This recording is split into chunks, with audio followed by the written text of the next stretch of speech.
Hello and welcome to this video on probability as part of our Functional Skills Maths course at levels 1 and 2. There are several learning outcomes for this lesson, so let's have a quick look. They shouldn't take too long.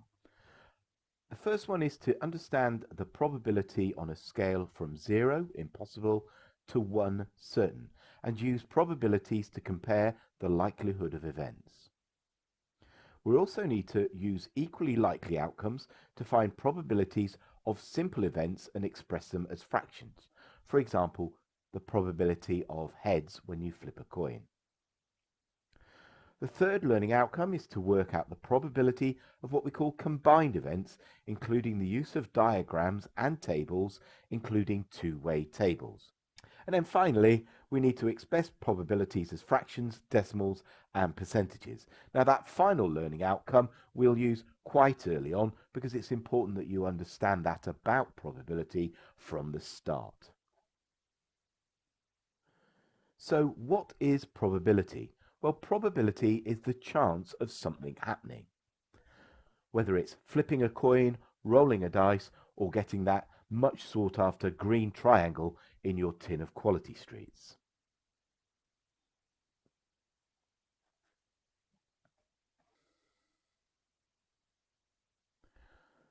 So let's look at our probability scale.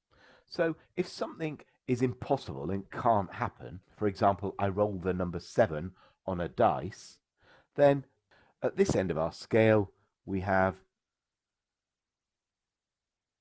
impossible. Now, at the other end, if something is absolutely going to happen, then we call that certain. So it will rain next year. Now, right in the middle of impossible and certain is an equal chance. It's sometimes called evens, an even chance or an equal chance. And then we have this grey area here, which is unlikely to happen. And then this grey area over here is likely to happen. So that's our probability scale in words. And there's a very important exam tip coming up. And that is only use these probability words when the question asks specifically for words. If you use words and they're expecting numbers, either fractions, decimals, or percentages, you will lose the marks.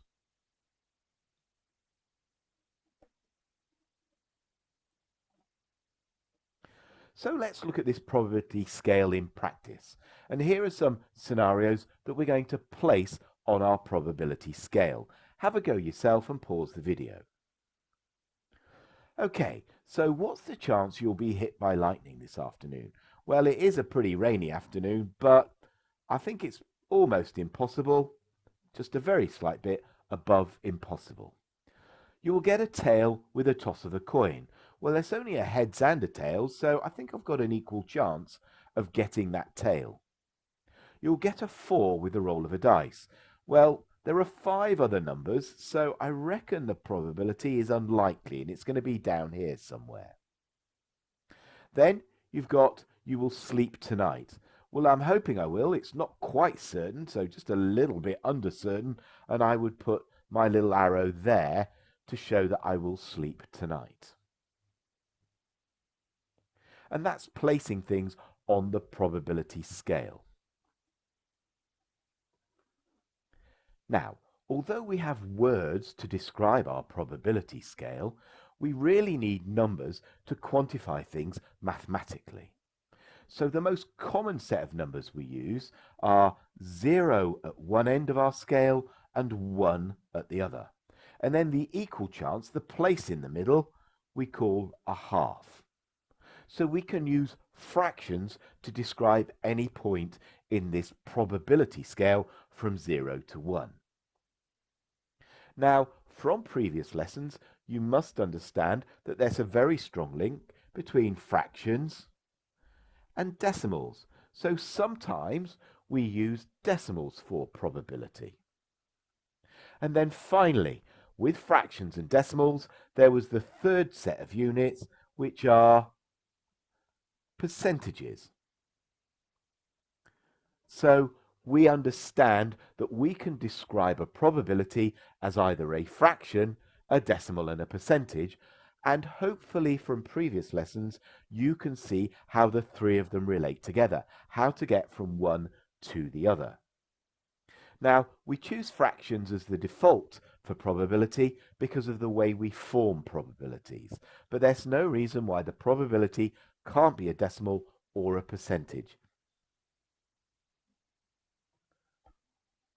And that completes our first learning outcome, which is to understand that probability is on a scale from 0, or impossible, to the number 1, and we can use the probabilities to compare the likelihood of events.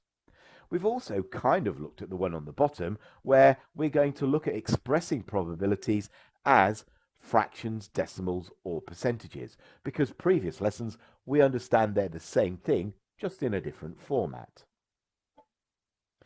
Let's look at the next learning outcome, which is using equally likely outcomes to find the probabilities of simple events and express them as fractions. So let's look at equal outcomes. So what we're asking is, what could the possible result be? So we're looking at flipping coins and rolling dice, where there's an equal chance of an outcome happening. So in order to find our probability, it's what outcome do I want? And we need to divide it by the total number of outcomes. So really, probability is as straightforward as what outcome do I want, what am I interested in, divided by the total number of outcomes. And this works for all the equal outcomes that you come across. So here's our probability scale looking at flipping a coin. So if I'm flipping a coin and I want to know whether it's going to be heads, well, the coin has just one head and there are two sides to the coin. So there's a total of two outcomes. So the probability of flipping a coin and getting heads is a half. Now, can you see why it lends itself to being a fraction? It's what do I want divided by the total number of things that can happen. Now, when you put it on your probability scale, you can have it as a fraction, a decimal, or a percentage. It really doesn't matter. Now, there is a top tip at the bottom here that says probability is independent of previous outcomes. And what this means is, if I flip my coin 5 times, and every time it is a tail, the probability of getting heads on the next flip of the coin is still a half. It's got nothing to do with the previous 5 flips of the coin.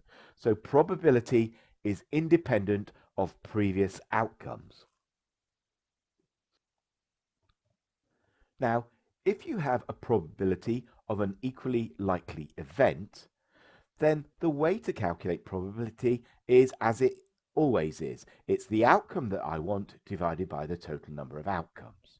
So if we had a spinner or a dice or a pack of cards, it's what do you want divided by the total number of things that could happen. So on our spinner here, if I wanted to know the probability of spinning it onto orange, then there's only one orange section out of the 5 sections on the spinner. So the probability of choosing orange is 1/5, and that would get you a big tick in the exam. So we've calculated our probability of getting orange. Now there's a top tip down here. Probabilities add up to 1. So if the probability of getting orange is 1/5, then not orange is going to be whatever's left, which is 4/5. And if we were going to plot the 1/5 onto our probability scale, a top tip is to convert it into a decimal, because they're the same thing, but it's easier to plot decimals on a number line because it's in the format we understand. So it goes from 0 to 1, and we can chop it up into 10 equal pieces quite easily with a ruler, rather than sixths or sevenths as you would with a fraction.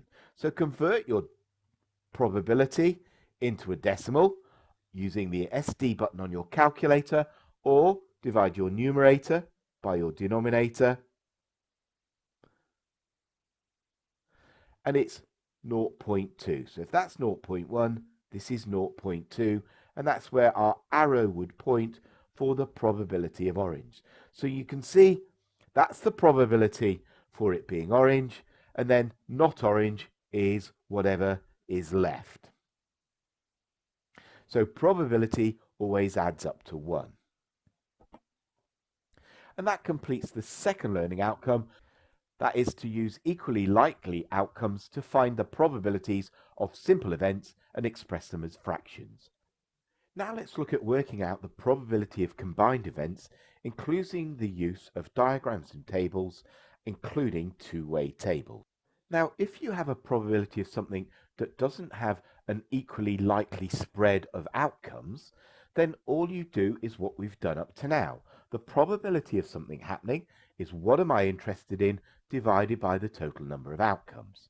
So here, if I've got a jar of Smarties and there are 6 blue Smarties, there are 5 red Smarties, 3 yellow and 6 green Smarties, then the total number of Smarties we've got is 20.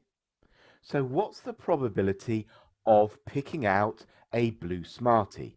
Well, so the probability of blue is there are 6 blue out of a total of 20. Now, this is where we go back to week 5 and simplifying fractions. You can see, because of the situation and the way we calculate probability, I have created a fraction. And what I need to do is simplify it, which is 3 over 10. So do not stop at this point. You need to simplify any fractions you create to get the full marks.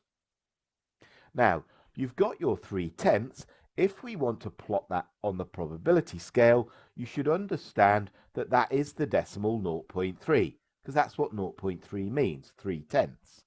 And we would divide up our probability scale with a ruler, so it's 10 equal bits, and we'd say, I know that's 0.1, 0.2, 0.3, and I would put a little arrow there pointing to the probability scale for picking a blue Smartie out of the bag.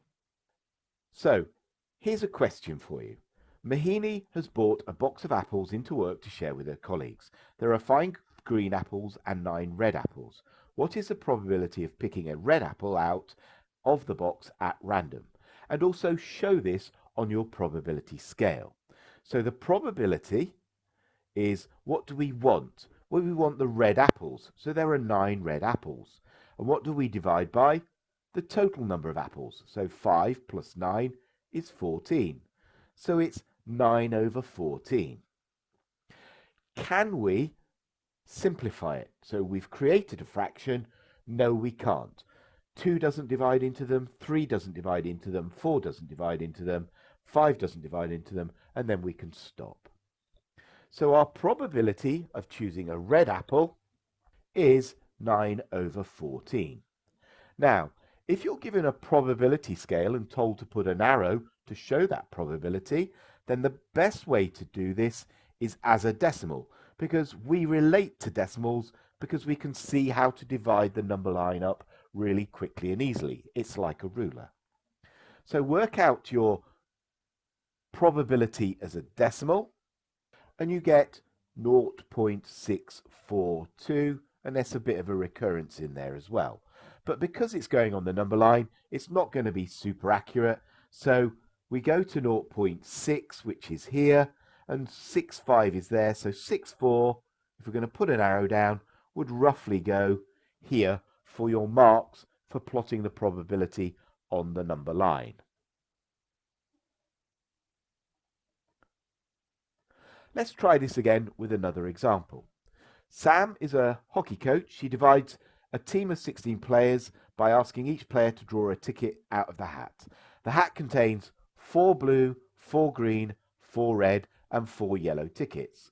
what's the probability of the first player picking a blue ticket?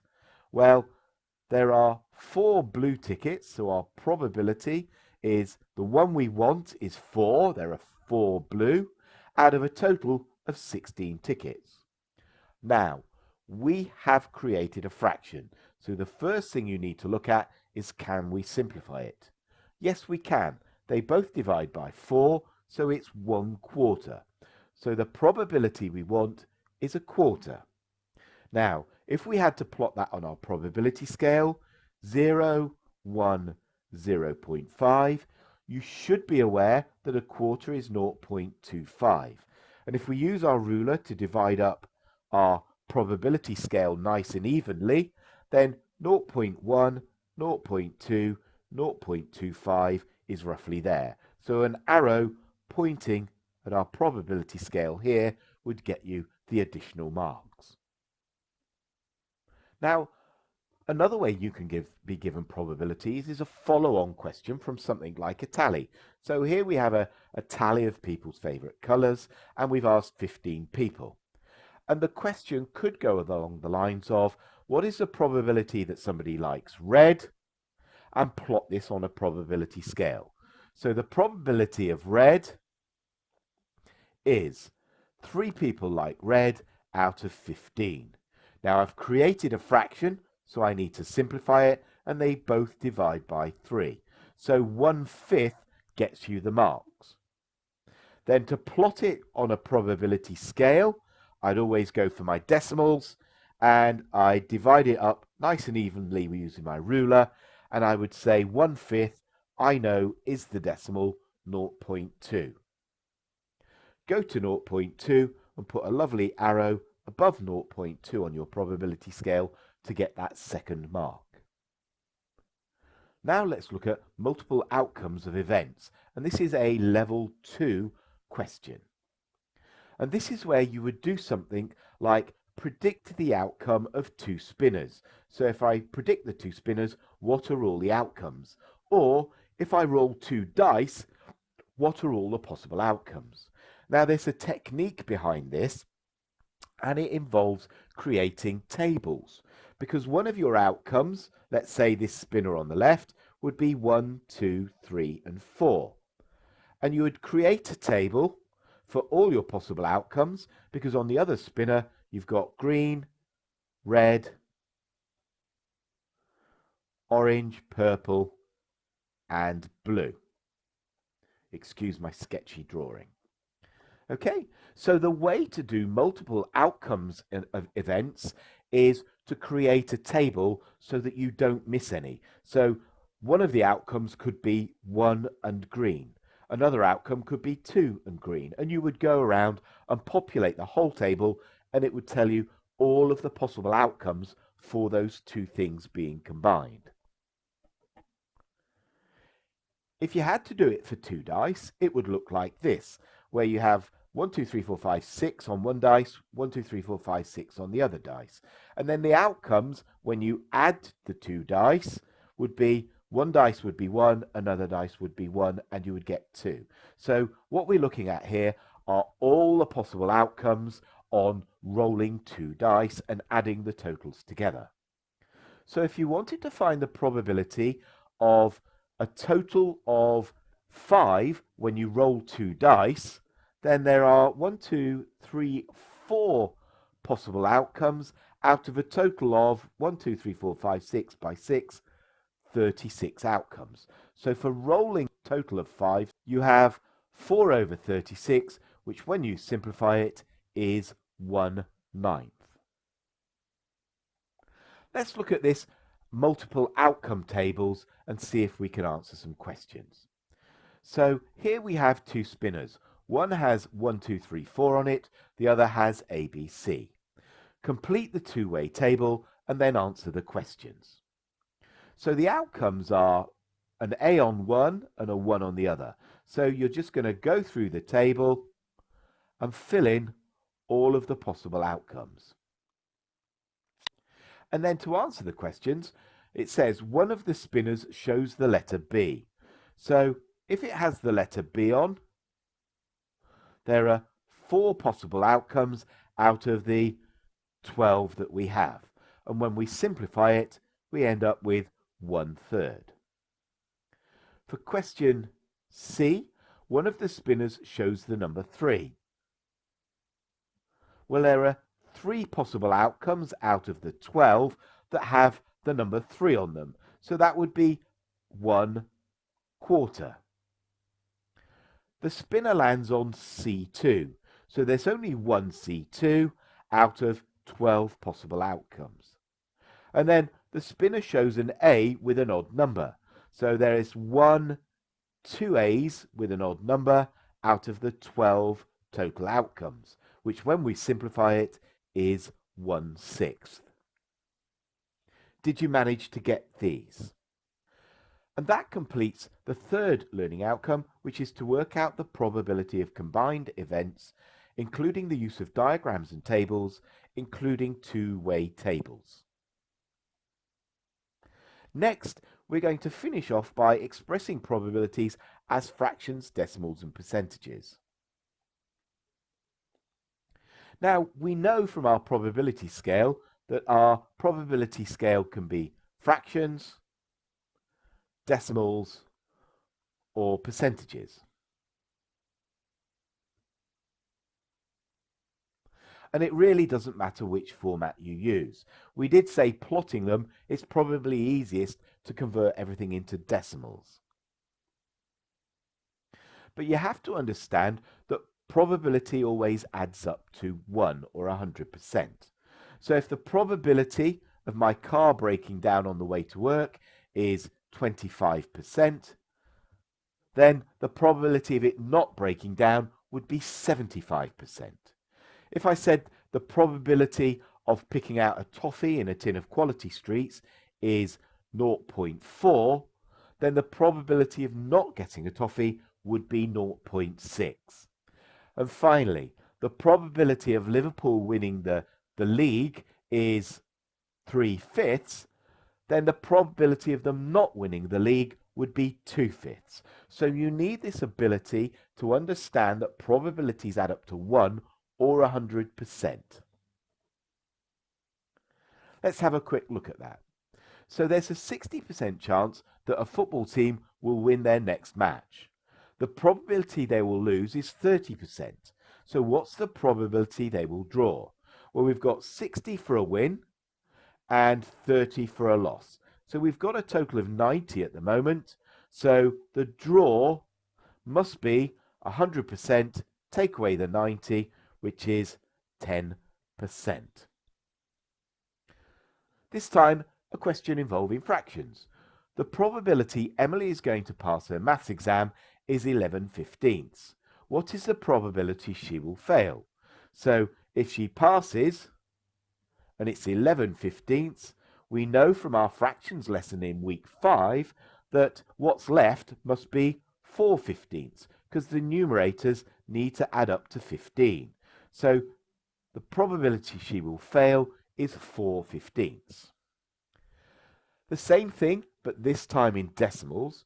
So from the table below, work out the probability David is going to pick a blue marble from the bag.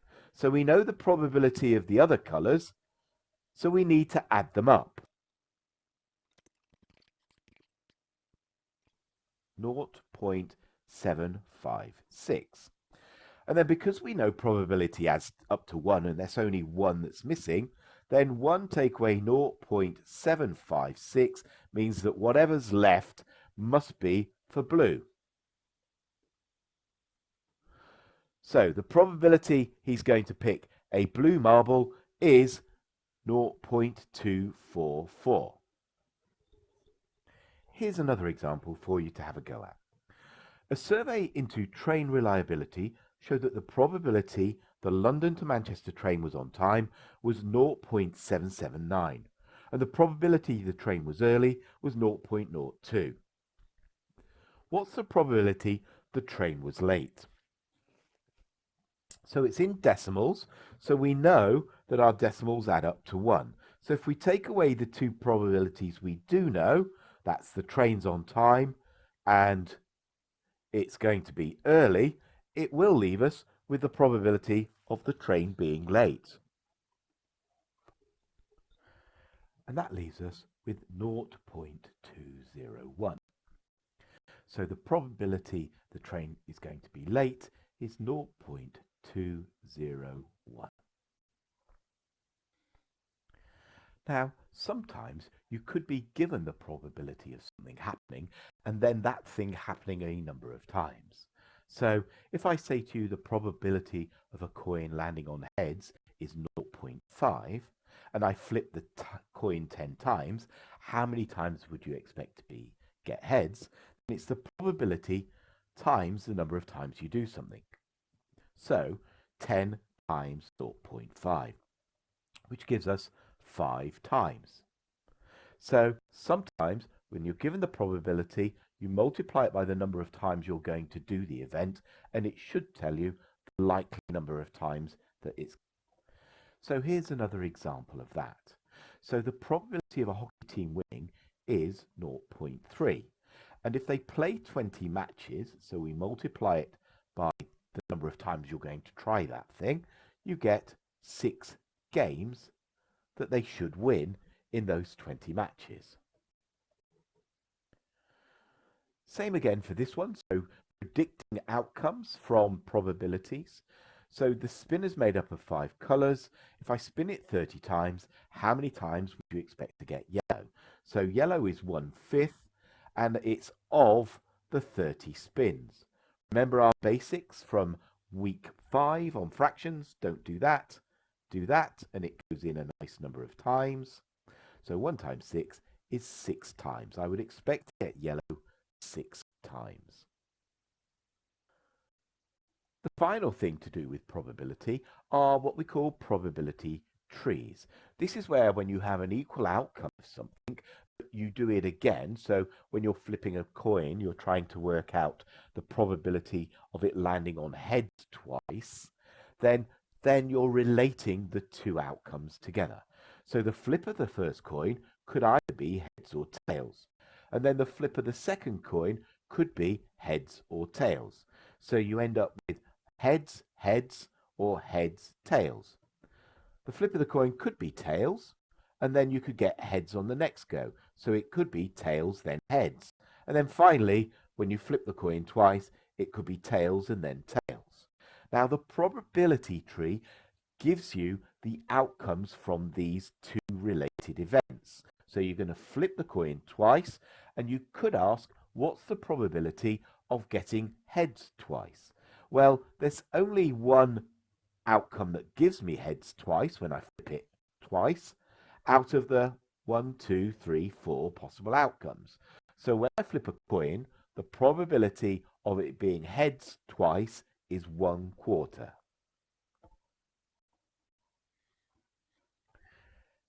Now, here's a probability tree for a hockey team, and they have one of 3 results when they play. They can win, draw, or lose. Now, if you're trying to work out the probability that they win their next 2 games, then you have to take into account all of the possibilities for drawing and losing as well. So, they can win, draw, or lose their first game, but after their first game, they play a second game. So, the second game could have a win, draw, or loss for each of the win, draw, or losses after the first game. So, when you draw your probability tree like this, it gives you all of the combinations for the 2 games.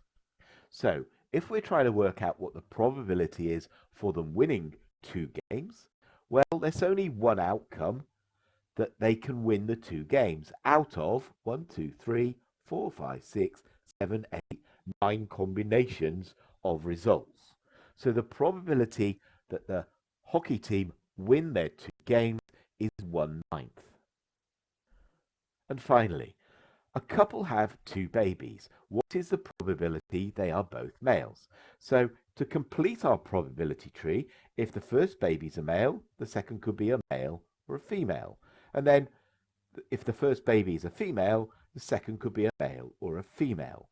So we're looking at both of the babies being male.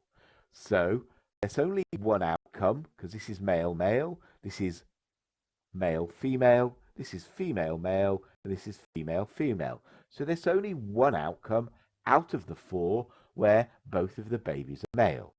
So the probability of both being male is 1/4. And that completes our learning outcomes for probability. So the buzzwords from probability are outcome, which is the chance of something happening, and this thing called the probability scale that goes from 0 to 1 or 0 to 100%. And you can have fractions, decimals, or percentages. You can also use words, but only use the words if you've been asked to. That completes this video on probability. If you need more practice, please ask your tutor. I hope you've enjoyed it.